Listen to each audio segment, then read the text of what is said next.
What was I gonna say? Hi guys, welcome back to my YouTube channel. Today's video is going to be on my 2020 bookish highlights. So I'm going to start off with some of my worst read books of this year and then go to the positive, some of my best books of this year, as well as a couple, or rather one series that I'm really happy that I started this year and I will be talking a ton about in the next coming year. So let's start off with some nice, good negativity. So probably the worst book that I read this year is Snake and Earrings by, oh my god, Hitomi Kanehara. And okay, so I believe when I was in high school, I had watched the movie for this book, and I was so annoyed with it. I hated the movie because I hated how it ended and I hated the main character. And while I think I was reading this while I was reading Book of the Ancestor trilogy by Mark Lawrence, and this was kind of like one of my breather books, and I felt the same way. The story follows a girl named Louie and her boyfriend Ama, and these two are kind of considered societal rejects in Japan, not because of their criminality, which, okay, I'm not gonna spoil the story, but more so because of how they both love body modification. And this was written around in the early 2000s in Japan, so this is a time when the youth were kind of countering the norms of what Japanese society would expect of most young people. So you have like fashion subcultures like gyaru, which is if you don't know what gyaru is, it's like girls that tan and visual kei, all these kinds of kooky fashion subcultures that are rising up during this time period. So yeah, this is kind of like that time. But basically, it follows Louie, who wants to split her tongue, which hints the snake part in the title of the story. And this book was very frustrating because I hated Louie with all my heart. And I would usually be sympathetic to characters in her position because she's sort of in a part of her life where she doesn't really believe or have hope in anything. But Louie's decisions and the way she goes about it makes it so it made it very hard for me to sympathize with her. And I just could not stand her. It's like she's so given up so much on life to the point that you kind of just like, okay, do whatever you want to do. I really don't care what you do with your life. And the ending just made me so angry. Y'all, if you want to rage read this book, go ahead. It's only like 120 pages. I read it in like a little over an hour, and it's translated fiction. So go ahead, give it a shot. But God, it still pisses me off to this day. Next book I'm going to mention is probably one of the most notorious and most hated books on book Twitter. And yet I read it because I'm usually the type of person who just wants to read for whatever, and one of my friends had recommended it to me. But it is Captive Prince by P.S. Pacat. And oh my, okay. So there's a lot of issues with this book, and if you know, you know. But my issue wasn't one of those. It was more so like the world building was just really bland. So the story basically follows, a captive prince. His name is Damien, and he is taken captive by one of his country's rivals, and he deals with Laurent, who is also one of the princes in his rival country, and they're mortal enemies. So this book is basically enemies to lovers, but hard mode, and I'm usually okay with that. But Laurent does some of the most reprehensible stuff to the point that I did not care anymore. I did not care how they would improve. The book was really boring. It was a slog until the last 50 pages. And everyone's telling me, oh, you had to read the second book in the trilogy and the third one for it to be better and for you to experience it. Or get the full experience, and I just don't care. And as someone who is dipping into fantasy, dipping into regularly reading on a regular basis, I just didn't care to continue on with it. So yeah, if you have an issue with some of the slavery like elements in the book, of course don't pick it up.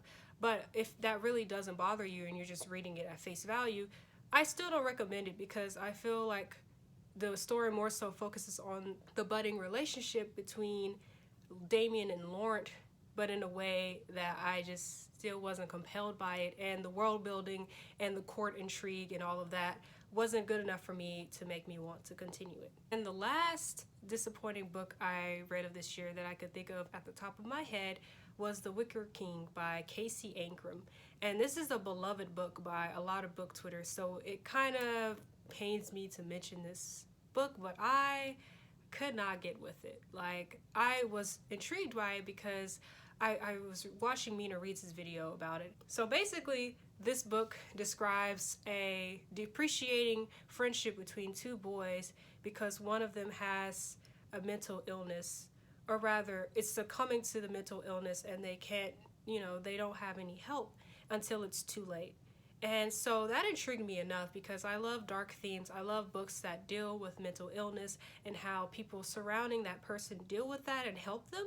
But I wasn't compelled. And Casey Ankrum, she has a way of writing her books in a way that each page is kind of a chapter. It's not written in verse per se, but it's written in a way where it's like a snippet of one person's point of view, and then there it goes on and on and on. And again, what compelled me was the way that the edges of the pages of the book got darker the more you progressed, which is a reflection of one of the boys' mental health.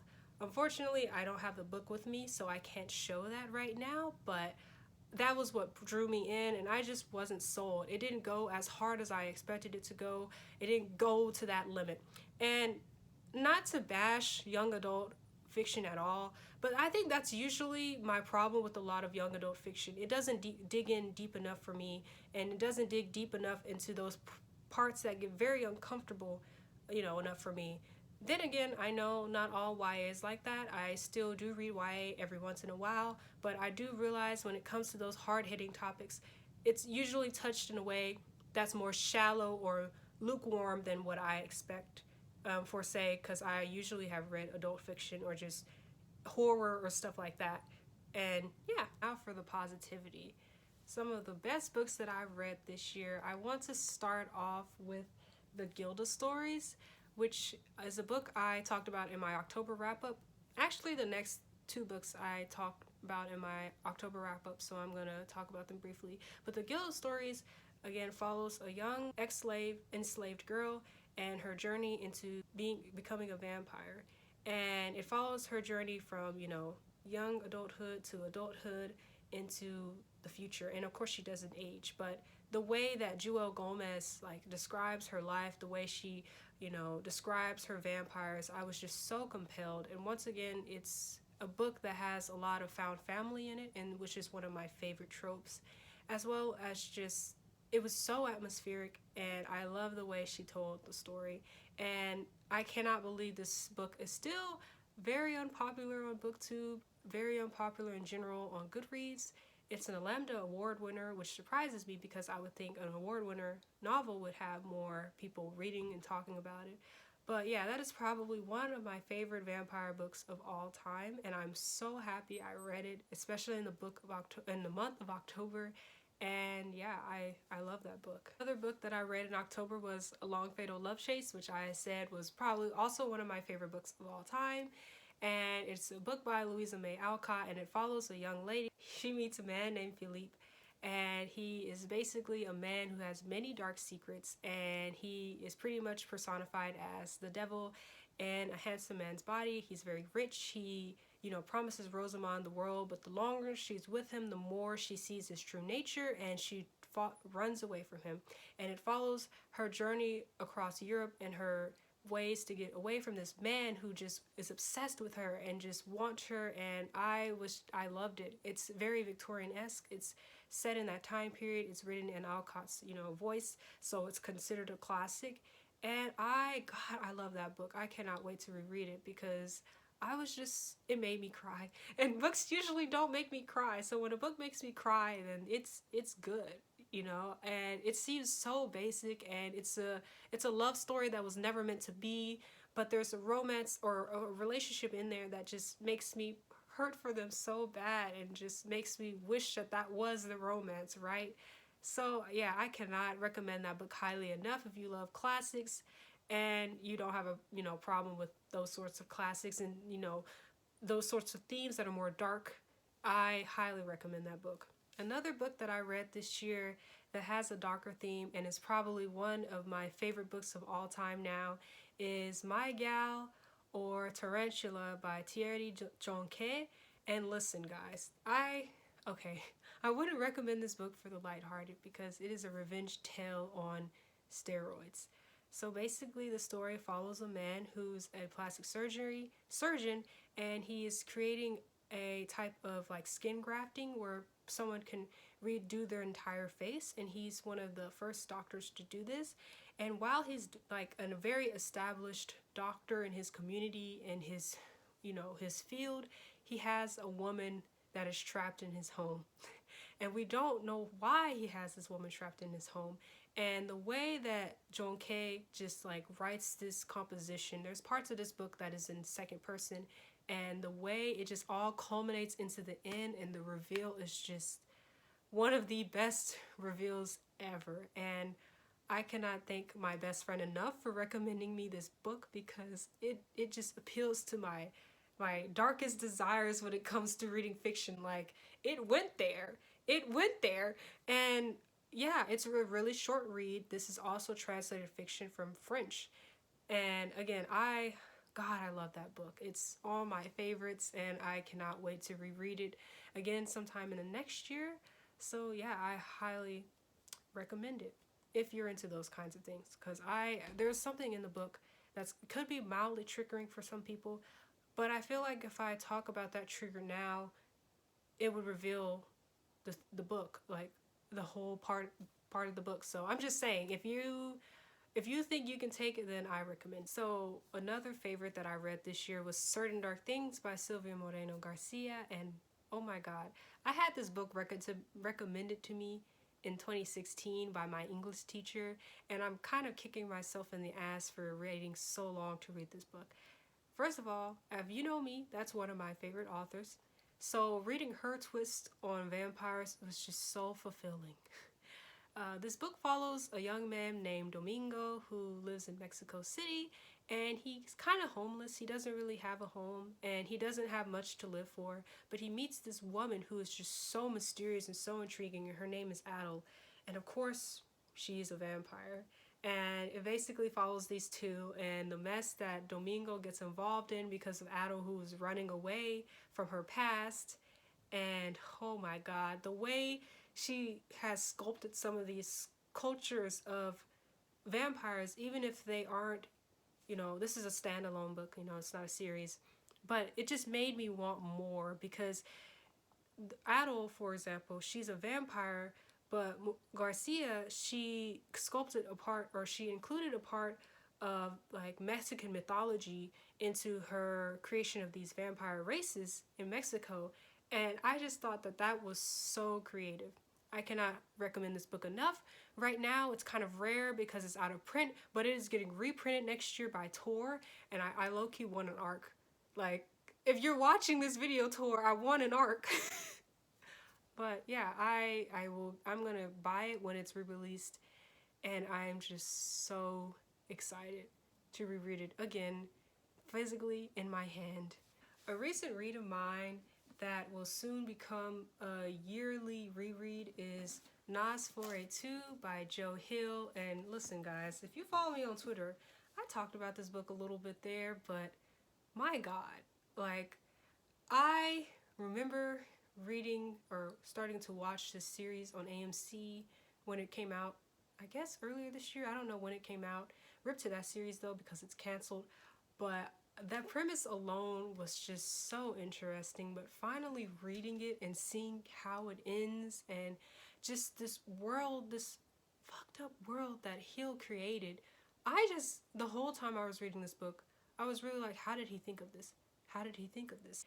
I was struggling to figure out how to best summarize this book, but basically it follows a young lady from when she's a young girl until she's an adult, Victoria McQueen, and her journeys across this shorter way bridge that doesn't exist anymore, but it's a figment of her imagination to the point that it's real. And she goes across this bridge to find things to perhaps escape from her family, and it fades out of her life, and then it comes back when she most needs it. And along the way, she meets a man named Charlie Max, who is the main villain of this book, and is probably one of my favorite villains of literature right now. This is a man who should have been dead, but he's still alive, he's still kicking it, and he has the same ability in a way that Victoria does. Instead of not having a bridge, he has a car, which is a antique Rolls Royce, an antique Rolls Royce from Britain. And yes, this whole story follows how these two face off. And oh God, how could I forget Christmas Land? That is the figment of Charles Mance's imagination, and was the reason why I read this near Christmas time, because Christmas Land, tis the season. Basically, the story follows that, and I just loved it so much because, again, I was like, how the hell did this man come up with a premise this interesting? And he executed it in a way that just had me constantly on the edge of my seat. I couldn't put the book down. I read this book in 3 days. I usually do not read books this big in such a short amount of time, but Hill's writing is so approachable. It's so easy to get immersed in, and he just has his own style. Like, there's like points in there where there's humor, and it's described so vividly in a way that I understand why it was adapted into a television show. I cannot recommend this book any highly enough. It's so good. I also say, because again, I did not know Joe Hill was Stephen King's son, but I think if you like Stephen King, you'll definitely love Joe Hill as well. They're very different, I believe. So, yes, please read Nas 482, even though Christmas is today, or the day that I'm shooting this video.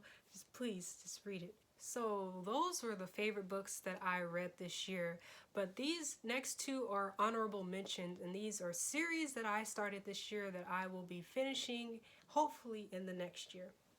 So the first book that I probably have talked about on this channel is Jade City, but I don't have Jade City with me because I borrowed that book through my interlibrary loan, so Have Jade Ward's Dead. Yeah, God, guys. Basically, if you haven't heard about Jade City, where have you been? It's a story centering around two families who could be considered like they're gangs, basically. And they have this jewel called Jade, which gives people superpowers if you wear it for too long, or if you wear too much of it and your soul isn't ready to bear the weight of that, it starts to affect you negatively. The whole country relies on this. It's part of their economy. I'm not doing the premise at all enough justice, but it's such a good story. The action scenes, the family dynamics, the characters, you just want them to win. You want the cows to win. F the Mountain Tribe. It's all about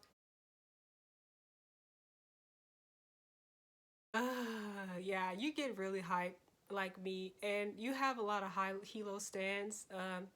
I'm not gonna say who I stand because but yeah, the Jade City and basically the Greenbow Saga fan base has been really funny to watch on Twitter, and we were all so excited to read Jade Legacy.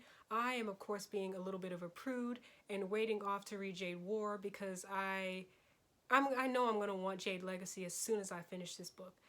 So yes, I love the Rainbow Saga. I am so happy I picked it up and read it because, oh my God, it's so good. It was worth it. It's quite the shame that it took me till almost the end of filming this video to pull up my blinds, and now I'm blinded. Blindness. But the last book that I wanted to mention in this video, or a series that I wanted to mention in this video, is The Wheel of Time. And yes, this is book 2.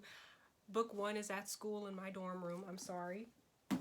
Listen, if you've been following me on Twitter, I keep talking about my Twitter. Follow me on Twitter, please. I talk more there. This world that, okay, I picked up Wheel of Time on a whim. I remember buying Eye of the World when I was in high school and I was at Half Price Books, and I kept seeing this Robert Jordan guy pop up over and over in the fantasy section. I was like, who is this guy? Why is all his books here? So I was like, okay, let me just buy the first book. And of course, I ended up unhauling it. But it took me until this year to actually buy another copy of it and actually start reading the series. And I didn't even know how dedicated of a fan base this series has, and just how much I will fall in love with this world. Because again, as y'all know, I am still a baby fantasy reader.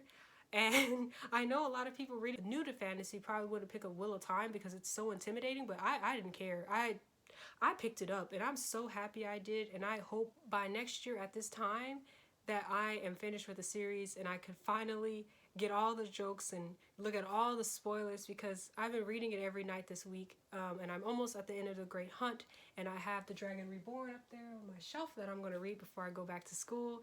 And my God, guys, it's so good. And brief and terrible summary of this series.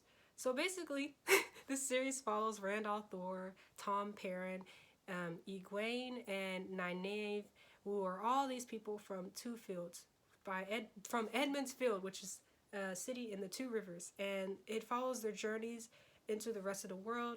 You know, Egwene and Nynaeve, who are on the road to become two magicians, and Tom Perrin and Rand on their own journeys as well. And the world building that Jordan has created. Every time, every chapter, there's just something new, something to understand. The history and the lore is so deep, and I'm already invested. Like, each month, I plan to read a book in this series so I can get to the end of it fast enough. But I love the world, and the fan base has been so helpful and so kind and helpful for me in places where I've had questions, and they're so dedicated. And also, this series is finally getting an adaptation next year, so you should check that out. But anyways, that is my video, my 2020 book highlights. I will come out with a video next week, hopefully talking about the first 2 books in the Wheel of Time series, because I'll be finished by then. And yeah, I'll see you then and in the future maybe. Thanks for watching this video. Please like, comment, or subscribe, or follow me on Twitter. I would love to meet more of you and talk to more of you. And yes, thank you.